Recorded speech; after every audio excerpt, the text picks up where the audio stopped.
Magandang oras mga kababayan, mga ka-Golden Boy. Meron tayong bigyan ng reaksyon video ng ating ka-vlogger sa iyong araw. Ang ating topic dito ay tungkol kay Robin Padilla, ito ang bad boy ng Philippine cinema. Nagsasabi na nag-ghosting na daw.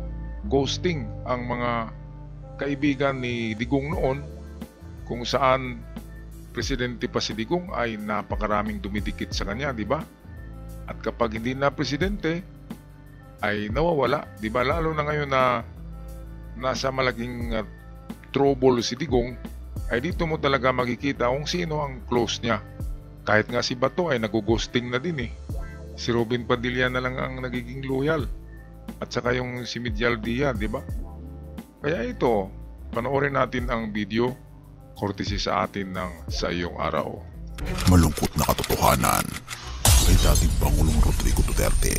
Ngayon, ibinulgar na ni Senator Robin Padilla. Ano ito?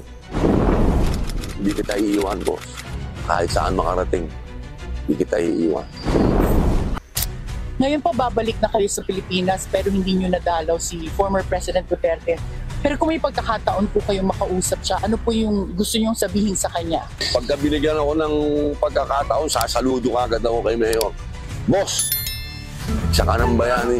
Yun ang unang-una kong sasabihin sa kanya, tapos yayakapin ko siya. Hindi kita iiwan, boss. Ito, artista talaga, oh, di ba? Iyakapin sa saludo, pero yung nabanggit niyang pangalan, Mayor eh. Nakalimutan niya na presidente. Dapat kung ano yung huling posisyon ni Digong, yun yung itatawag sa kanya, di ba? Presidente, hindi Mayor, kasi dating Mayor, pero dating presidente ang itawag dyan, si Robin naman.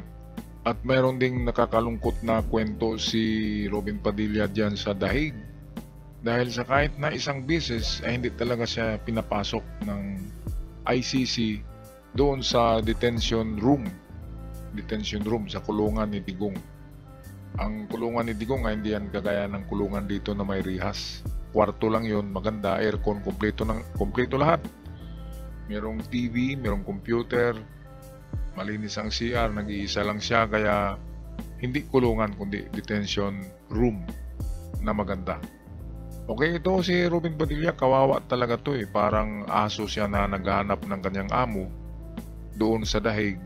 At kahit na nakita niya ang amo niya, ay hindi siya pinapapasok. Kaya masama ang ano niya eh. Masama ang pakiramdam niya. At hanggang sa umuwi siya ng Pilipinas ay hindi talaga niya nakausap ang kanyang amo. Kaya masakit sa damdamin ni Robin Padilla yan. Kaya ito, Robin Padilla, sabi niya, asa na kayo? Friends of ghosting, friends for ghosting him after ICC arrest. Pagkatapos daw ng pag-aresto ng Interpol, ng ICC ay nag-ghosting na eh. Tingnan nga lang natin yung si Michael Yang, di ba? Nasaan na? Yun yung kanyang ano eh. Nasa gilid niya palagi kapag nakuna ng video si Digong. Nasa tabi niya si Michael Yang, yung economic advisor daw.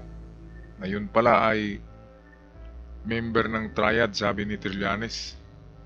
Kaya yun ay fair weather friend ang tawag doon. Amigo lang, friend lang, kaibigan lang kapag maganda ang panahon. Pero katulad ngayon ng panahon ni Digong ay binabagyo na, ay nawawala, ghosting na nga. Kaya ito si Robin Padilla ay nagpapabango kay Digong, hoping na makabalik pa ang mga Duterte. Kasi yun naman talaga ang nagbigay sa kanya ng swerte, ang mga Duterte. Kung wala ang Duterte, hindi maging senador tong Robin Padilla, Bato at Bungo. Yun ang katotohanan, di ba? Okay, patuloy natin na panoorin ang video. Baka sakaling mayroong magandang bigyan ng reaksyon dito. Kahit saan makarating, hindi kita iiwan. Malungkot na katotohanan. Binulgar na nga ni Senator Robin. Nasaan na kayo ngayon kay FPRRD? Napakaraming kaibigan si Digong noon. Ngayon, kakilala na lang. Isang simpleng post, pero may bigat na parang martilyong dumadagundong sa konsensya ng marami. Pero bakit nga ba? Ano ang nangyari sa mga dating matitikas at matatapang na sumisigaw ng Duterte hanggang dulo? Hintayin mo lang.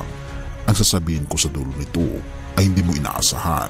Taong 2016, panahon ng pagbabago, isang mayor mula sa Davao ang umangat sa pwesto bilang presidente ng Pilipinas at sa kanyang likod, isang batalyon ng kaibigan, kakampi, tagahanga, lahat handang mamatay. Ika nga, para sa prinsipyo ni Duterte. Ito, kaya nga sumikat si Digong dahil sa kanyang prinsipyo na itong tinatawag na Iron Fist, yung parang kay Ferdinand Marcos noon na Iron Fist. Kasi ang mga nauunang presidente ay mga di ba? Wala tayong nakikitang paninindigan, di ba? Parang mga parang marshmallow lang, di ba? Malambot. Kaya pagdating ni Digong, sa tingin kasi ng mga tao, ito na yung magdisiplina ng mga masasamang elemento sa Pilipinas. Ito na yung magdisiplina sa mga drug addict, sa mga rapist, sa mga magnanakaw. Oo nga, na-disiplina nga pero sumobra naman, di ba? Kasi wala na ngang death penalty pero pinagpapatay lahat. Kaya yan lang talaga ang kasalanan niya at hindi lang yan. Pangalawa ay pagkiling niya sa China at mayroong mga deal na hindi natin nakikita, yung tinatawag na gentleman's agreement. At na-involve na rin sila sa yung sabi ni Trillanes, kaya nga yung 2.4 billion na nakalagay sa mga pangalan ni BP Sara at Digong, yan yung mga papilis ni Trillanes na gagamitin niya sa impeachment ni Sara ay galing daw sa triad sa Chinese triad yung 2.4 billion pesos. Kaya ang daming kasalanan ni Digong sumobra eh. Hirap talaga kasi kapag nalasing ang tao sa kapangyarihan, ang kapangyarihan ay nakakalasing. Sabi nga ni Spider-Man, di ba? Na in the greater power, there is a greater responsibility. Kaya kung meron kang kapangyarihan, napakalaki ng responsibility. Si Digong noon merong kapangyarihan, wala siyang responsibility. Wala. Paano nagkaroon ng responsibility? Ang dami-daming natukhang, di ba? Walang responsibility. Pero merong power. Yun ang nawala. Kaya kailangan kung meron tayong power, meron tayong responsibility na malaki rin. Yan palagi tandaan, yan eh. Reciprocal yan eh. Yan ay talagang mahirap i-maintain kapag may power ka. Sabi nga, it's hard to be humble when you are great. Yan talagang katotohanan yan. Kaya nangyari kay Digong, nalasing sa kapangyarihan. Kaya sumubra, di ba?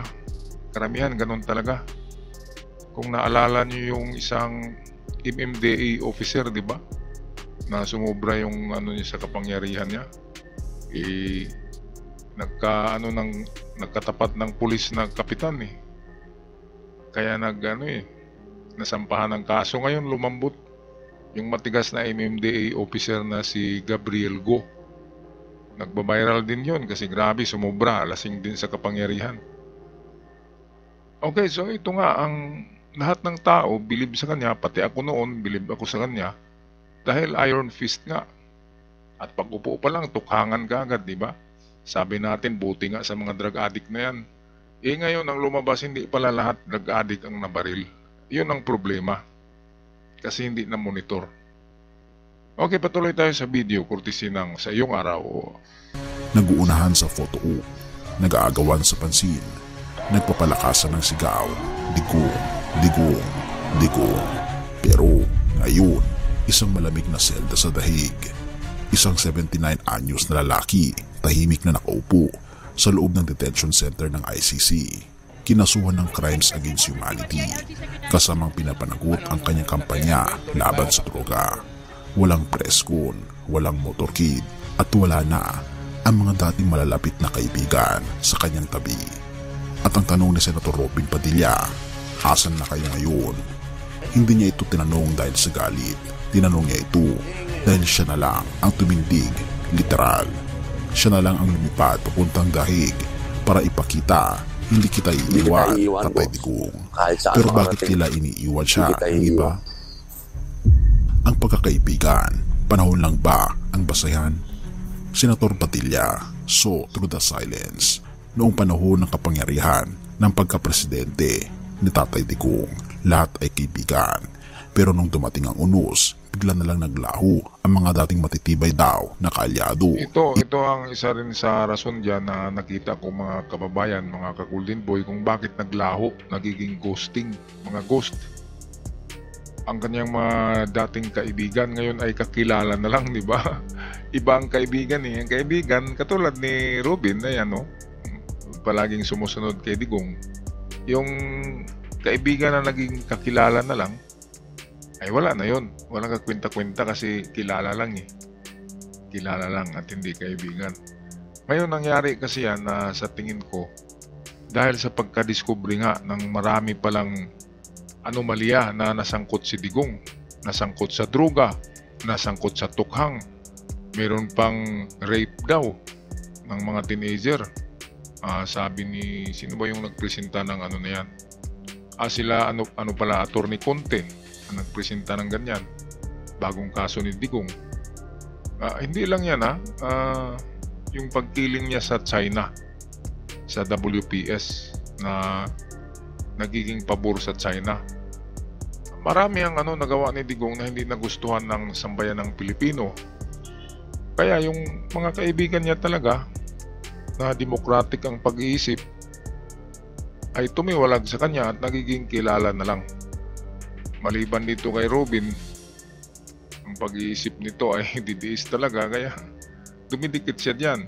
Mayroong ang kasabihan na birds with the same feather will flock together. So siguro si Robin ay kasing kulay ng balahibo ni Digong.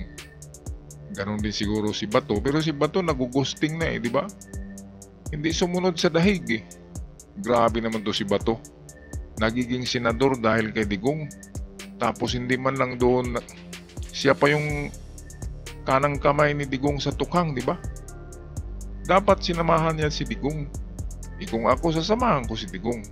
Kasi hindi naman ako magiging senador kung wala si Digong. Kaya, for better or worse, dapat ang prinsip ni Bato at ni Digong. Hindi dapat miwalay si Bato. Nagtatago pa nga si Bato, hindi sumama sa Hong Kong eh. So ghosting na yun. Nag-ghosting na siya. Humiwalay siya takot siya Mabuti pa si Medialdia, sumama. Robin Padilla, isa pa rin yung Bungo, di ba? Hindi man nang humabol doon sa grabe naman ang mga yan, ng mga galamay. Nagpapakita na si Bungo kasi dumidistansya Kasi gusto ni Bungo na makakuha pa ng mga undecided voters. Kaya si Bungo ngayon mataas ang niya ang sorbi niya kasi hindi ganong nagpapakita kay Digong. Baka sa susunod ay nasa panig na yan ni di ba? Baka magpalit na ng partido si Bungo sa susunod na mga eleksyon. Kaya ito, Robin Padilla ay parang man's best friend. So ang man's best friend ay aso aso, dog. Kaya ito ang ito ang Digong best friend talaga, si Robin Padilla. Kasi wala talagang siya parang may sa aso sumusunod talaga sa amo. So ito, nakikita natin siya lang yung talaga. Pero dahil sa pinatawag na sa Senado, ayun, umuwi din ng Pilipinas. Kasi ang dami-daming dami-daming ginagawa na dyan sa dahig. Kung sino-sinong kadate ng mga OFW, di ba? Nakikita naman natin. Nililibre sa pagkain Ito, tapusin na natin tong video courtesy ng Sa Iyong Araw. Kapa ni Senator Robin. Pero hindi ba't sa oras ng pangangailangan dapat mas naroon ang mga kaibigan? Hindi ba't ito ang tunay na sukatan ng pagkakaibigan at prinsipyo? Therefore, ang tanong ay hindi na lang basta bakit siya kinasuhan. Ang mas malalim na tanong ay bakit tila iniwan na siya ng lahat? Hindi lang si Duterte ang usapan dito. Ito hindi lang kwento ng isang dating pangulo. Ito'y salamin ng realidad, ng politika, ng tao, ng tunay na ugali ng ilan. kapag may kapangyarihan ka, lahat kaibigan. Kapag wala ka na, kakilala na lang. Masakit, di ba? Pero yan ang malungkot na katotohanan. Kaya ikaw, kaibigan, kung sakaling may kaibigan ka na nakakaranas ng unos, tandaan mo ito. Ang tunay na pagkakaibigan ay hindi nasusukat ng status, pera o posisyon. Ang tunay na kaibigan, hindi nag-ghosting. At kung ikaw ay isa sa mga dating naroon, baka panahon na para magtanong, nasaan ako ngayon? Ito ang realization ng isang tao na kapag nawala na yung yaman mo, nawala na yung power mo, nawala ka na sa posisyon na ganyan, na hindi ka na presidente, wala ka ng pera, lalo na kapag wala ng pera, di ba? Talagang iiwanan ka na ng mga kaibigan. At ang maiwan na dumadalaw sa iyo kahit na ikaw ay pulubi na at bumibisita pa rin sa iyo, ayun yung totoong kaibigan. Ang totoong kaibigan na hindi tumitingin kung may pera ka pa o wala na. Yung iba kasi nagipagkaibigan lang dahil pwede silang mangutang sa iyo, pwedeng uutang. Pero yung totoong kaibigan, yung bumibisita sa iyo, dumadalaw, kahit na wala ka. Kahit na kape lang, yung nag-uusap kayo at merong kape, di ba? O kahit tubig nga lang nandyan pa rin ang kaibigan mo. So yan. Mahirap na maghanap ngayon ng tunay na kaibigan na hindi involve ang pera. Sa ngayon, ang mga kaibigan ay lumalapit parang langgam. Lumalapit kapag may asukal. Kaya kung wala tayong pera, walang lalapit sa atin. Tanging langaw ang lalapit sa atin. Kung wala tayong pera, yan ang katotohanan yan. Mapait ang katotohanan. Kapag wala tayong power, walang pera, langaw lang talaga ang lalapit sa atin. Kahit kamag-anak natin, hindi yan lalapit. Kaya kung merong isang taong nagmalasakit sa'yo, kung ikaw ay walang pera pero nagpapagita sa'yo, yan ang totoong kaibigan na sinasabi. Alright, sa mga kababayan, ako'y magpaalam na anong masasabi nyo sa video na ito. At sa aking event followers, maraming salamat. At sa mga bago pa lamang, huwag kalimutan mag-subscribe sa ating channel. Hanggang sa muli, God bless the Philippines.